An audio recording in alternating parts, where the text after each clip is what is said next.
in the contract of all the employees of Soccer Canada not to be able to join the ranks of FIFA for the next 5 years after their work in Soccer Canada, because we have to establish that there is no hidden agenda.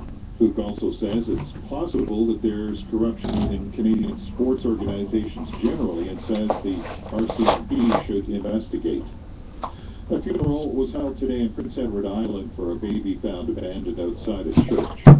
The newborn's body was discovered on April 12th in the graveyard of a church near Charlottetown.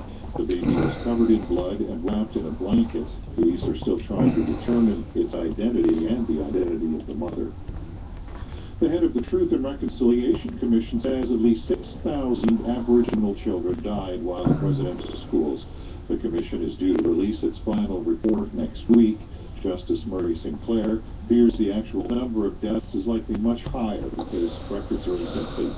Children who were taken away from their families and placed in residential schools were demeaned from the beginning, and they were treated as though they were subhuman, in some cases non-human. About 150,000 Aboriginal students attended the government-funded church-run schools which operated between the 1870s and 1996. And finally, the Pan Am Games torch began its journey today, leading up to the Pan Am Games in Toronto starting July 10th.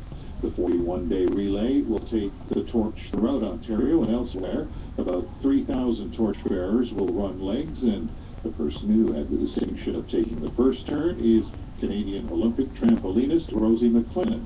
More from the CBC's Brenda Irving. We said some of the criteria for who was going to be the first torchbearer were they had to have, we would think, a connection to the city, a sports background, and someone who is admired by Canadians and who has inspired Canadians. And I think that Rosie fits those criteria for sure. She's the reigning World Olympic and Pan Am champion in trampoline.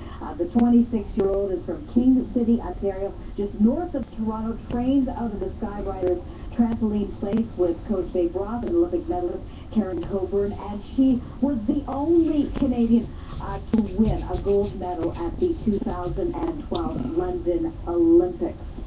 That is the CBC's Brenda Irving reporting, and that's CBC News.